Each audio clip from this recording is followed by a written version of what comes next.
Assalamualaikum warahmatullahi wabarakatuh. Hai anak-anak sahabat SD semua, sudah siap dan semangat ya untuk belajar bersama Pak Purwana? Kali ini kita akan belajar pembelajaran yang ketiga dari tema 4 subtema 1. Sebelum kita mulai pembelajarannya, mari kita berdoa terlebih dahulu.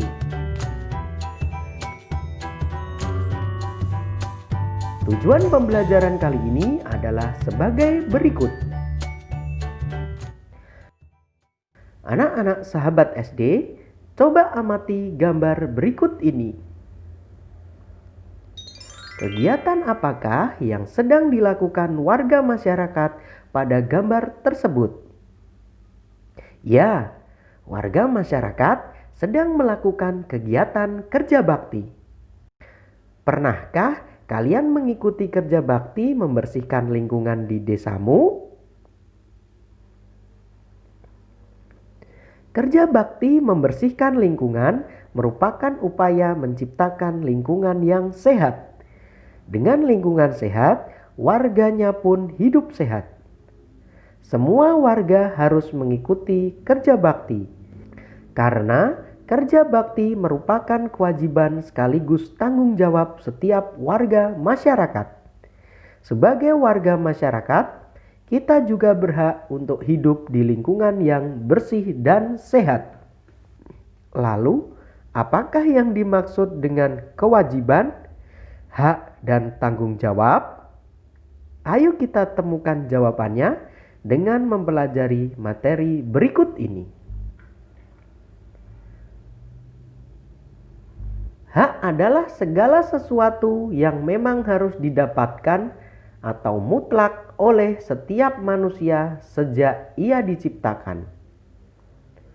Contoh hak yaitu hak memperoleh lingkungan sehat, hak mendapatkan udara yang bersih. Pada umumnya, hak didapatkan dengan cara memperjuangkannya. Bagaimana memperjuangkannya? Caranya adalah dengan melakukan pertanggungjawaban atas kewajiban. Misalnya, kita wajib menjaga kesehatan dengan berolahraga secara teratur dan makan makanan yang bergizi. Hak yang akan kita peroleh adalah mendapatkan tubuh yang sehat. Kewajiban adalah segala sesuatu yang harus dilakukan atau dilaksanakan oleh masing-masing individu sehingga bisa mendapatkan haknya secara layak. Kewajiban merupakan sesuatu yang harus dilakukan dengan penuh rasa tanggung jawab. Contoh kewajiban yaitu menjaga kebersihan lingkungan, menjaga kesehatan tubuh, menaati peraturan yang ditetapkan. Tanggung jawab adalah kesadaran manusia akan tingkah laku atau perbuatan yang disengaja maupun yang tidak disengaja. Tanggung jawab juga berarti berbuat sebagai perwujudan kesadaran akan kewajibannya. Tanggung jawab bersifat kodrati, artinya sudah menjadi bagian kehidupan manusia, bahwa setiap manusia pasti dibebani dengan tanggung jawab. Apabila ia tidak mau bertanggung jawab, maka ada pihak lain yang memaksakan tanggung jawab itu. Contoh tanggung jawab yaitu membuang sampah pada tempatnya, makan makanan yang bergizi, berolahraga secara teratur. Kerja bakti yang dilakukan sekelompok warga masyarakat merupakan bentuk interaksi manusia dengan lingkungan. Apa yang dimaksud dengan interaksi manusia dengan lingkungan? Apakah akibat dari interaksi manusia dengan lingkungan?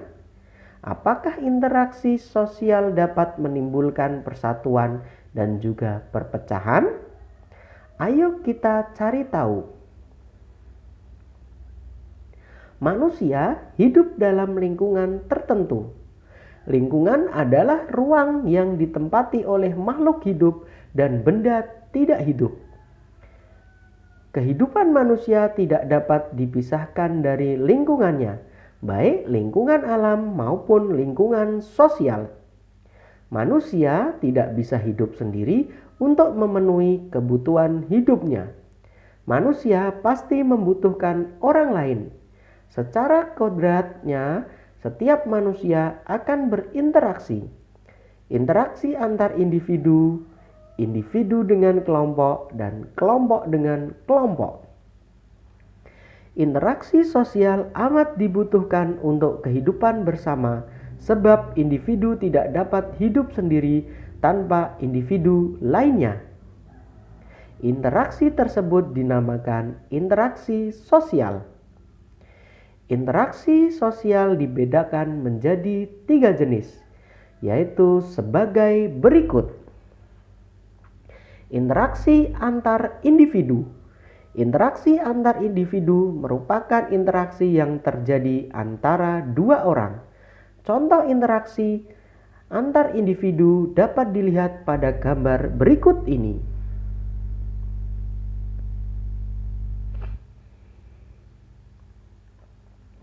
Interaksi individu dengan kelompok. Interaksi individu dengan kelompok merupakan interaksi yang terjadi antara satu orang dengan kelompok. Contoh interaksi individu dengan kelompok dapat dilihat pada gambar berikut. Interaksi kelompok dengan kelompok. Interaksi kelompok dengan kelompok merupakan interaksi yang terjadi antara 2 kelompok. Contoh interaksi antara kelompok dengan kelompok dapat dilihat pada gambar berikut ini.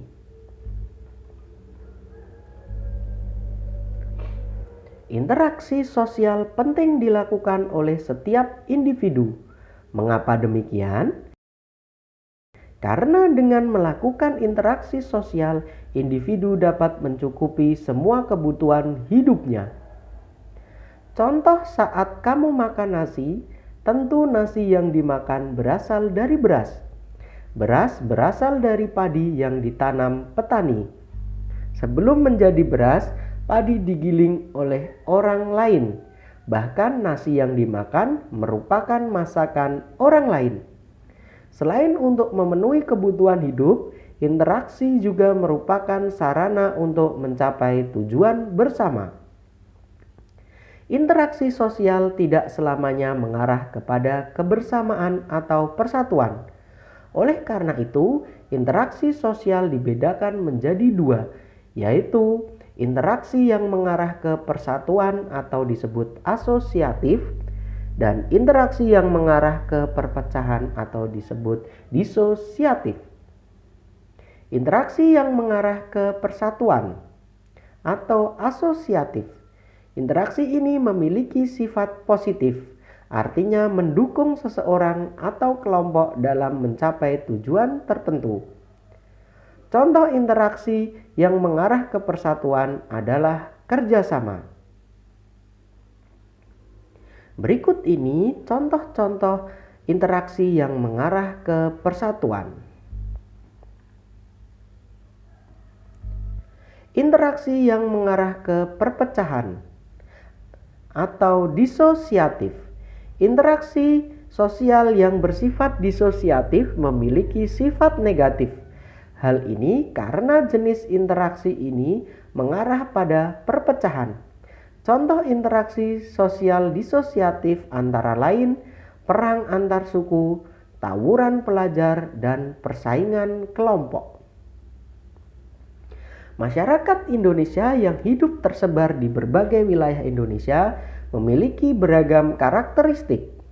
Karakteristik antar satu wilayah dengan wilayah lainnya berbeda-beda.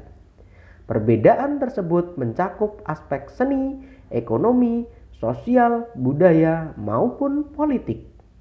Oleh karena itu, setiap warga negara Indonesia hendaknya menjaga interaksi yang baik. Dengan interaksi yang baik, perbedaan tersebut dapat mendukung pembangunan nasional. Setiap warga negara hendaknya memahami bahwa perbedaan merupakan kodrat dari Tuhan Yang Maha Esa. Oleh karena itu, kamu harus mengelola perbedaan tersebut menjadi suatu kekuatan. Ada 3 teori sosial budaya di Indonesia yang hingga kini berlaku di masyarakat, yaitu musyawarah, paternalistik, dan gotong royong. Budaya ini apabila dikembangkan akan mendukung pembangunan nasional. Selain itu, musyawarah, paternalistik, dan gotong royong juga akan mendukung ketahanan aspek sosial budaya yang tangguh. Warga masyarakat Indonesia harus bertanggung jawab dalam meningkatkan pengalaman sosial budaya. Dengan demikian, setiap individu memiliki tanggung jawab yang sama. Tanggung jawab tersebut diantaranya menjaga kebersihan, ketertiban, dan keamanan lingkungan. Di sini dapat disimpulkan bahwa kekuatan masyarakat terletak pada ikatan kerjasama. Pentingnya kerjasama dalam masyarakat dapat diungkapkan dengan sebuah pantun. Turun ke paya memetik kangkung, hati senang dibantu si dia. Bergotong royong penduduk sekampung, hasil mufakat hidup bahagia. Pantun tersebut merupakan contoh pantun yang mengandung nasihat. Pantun tersebut mengandung makna bahwa pentingnya kerjasama dan mufakat dalam masyarakat untuk mencapai kehidupan yang bahagia. Masih banyak contoh pantun yang mengandung nasihat, terutama tentang pentingnya kerjasama dan mufakat dalam masyarakat. Simaklah pantun berikut ini. Merah muda baju si bibi, di tangannya ada bayam seikat. Masalah warga datang bertubi, berkumpullah untuk mufakat. Pantun tersebut mengandung makna bahwa setiap manusia hendaknya menyisakan waktu untuk berkumpul bersama warga kampungnya. Berkumpul untuk membicarakan masalah bersama hingga mencapai mufakat. Sekarang, coba kalian cari contoh pantun yang mengandung nasihat. Jika tidak menemukan contoh, maka buatlah sendiri. Lengkapi dengan maknanya atau artinya. Selamat membuat pantun. Demikian pembelajaran 3 dari tema 4 subtema 1.